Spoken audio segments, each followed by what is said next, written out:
This can be a good day in the life of the Episcopal Diocese of Delaware, and in my life as well. It can be a good day for all of us. This day, this service really could mark the beginning of the first day of the rest of our life. Healing, resurrection, like Easter. But it can also be a hard day as we earnestly listen to each other and together confront the evil that has for all these generations distorted the image of God in each of us. Those who go forth sowing tears return in joy. We can acknowledge today that the transatlantic slave trade that brought most of my ancestors to these shores has been one of the most appalling tragedies in the history of humanity. Not only because of its abhorrent barbarism, but because the very intent of those who perpetrated and benefited from slavery and its consequence for the slave was the negation of our humanness. Those creatures are mere brutes, they said. We are superior to them in every way, including in their very essence. Because of the sheer magnitude of slavery and its highly organized nature, the doctrine of white racial superiority which undergirded it became embedded in the very ground of this nation. States were organized on its basis, and white racism came to define the way of life in the United States of America. Up to this very day, the long tentacles of white racism are enmeshed in the social fabric of the United States and have invaded practically all of its institutions, including the church.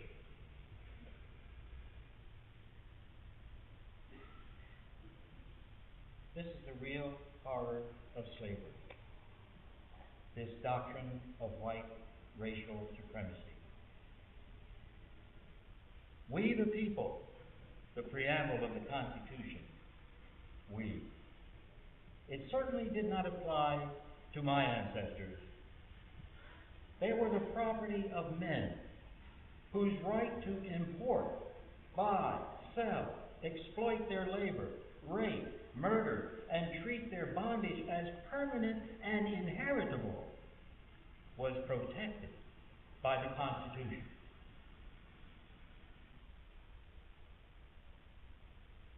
It was Chief Justice Roger Taney in the Dred Scott case who summarized for America this notion, this doctrine.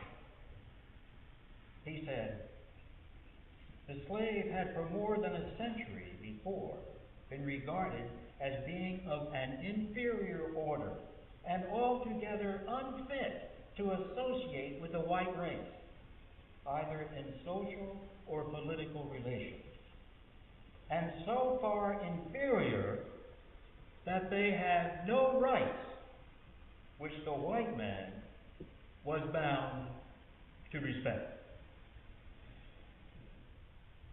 This is the legacy of slavery, its real horror.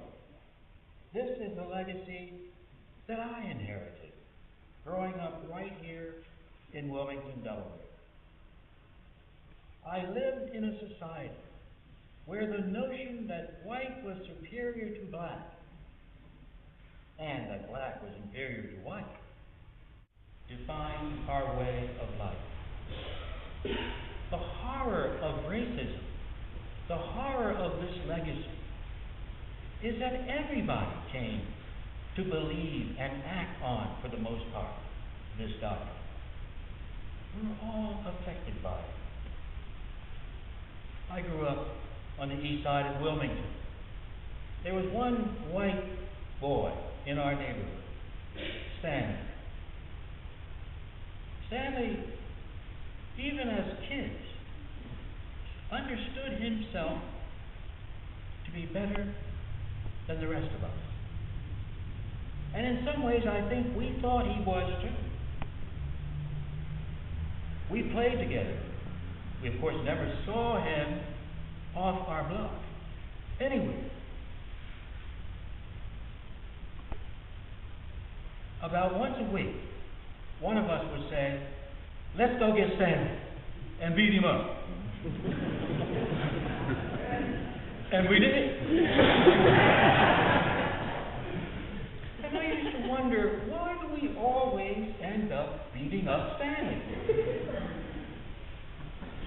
Looking back, it was resentment, shame, self-disgust, disgust at him, confusion. I remember white bill collectors coming to our house, usually the insurance man. And the insurance man would knock on the door and yell out, "Hello, Mary," and call our parents by their first name, and every other black person of whatever age.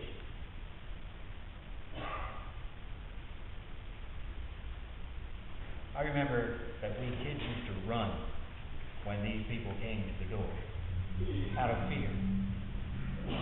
From pre-K at St. Michael's Day Nursery through schools number 5 and 29 for elementary school, and junior and senior high school at Howard, I never saw a white teacher. I never experienced anything that belonged to the white community in Wilmington except the textbooks that were handed down to us.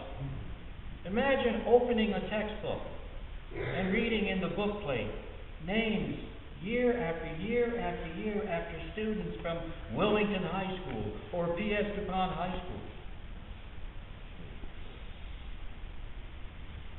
I remember also white administrators who would come from the Board of Education office headquarters into our classrooms and who felt that they had the right to interrupt the teacher and the process in order to do something or say something to us. Those days, we also experienced ecological racism. We really didn't matter. Our schools were built wherever, right near the Allied Kid Tanning Factory. And so the smell, the awful putrid odor of the tanning of leather pervaded our space. I remember Wilmington Hospital, when it was Delaware Hospital, and the 5th floor was the colored ward. I grew up at St. Matthew's Church on the east side with lots of other black congregations. One day, when I was, I think, probably in junior high school, several of us, perhaps some of us who are here today, were standing out in front of the church on a Sunday morning prior to the Mass, and a taxi cab drives up, and a white priest gets out of the taxi cab and says, "Is this St. Matthew's Church?" And we answered, "Yes, sir, but it's a Negro church." And he said, "I don't give a damn about that. Is it an Episcopal church?" This was Father June. He remained there, I believe, for the rest of his life. I was a soldier for some years, and I can tell you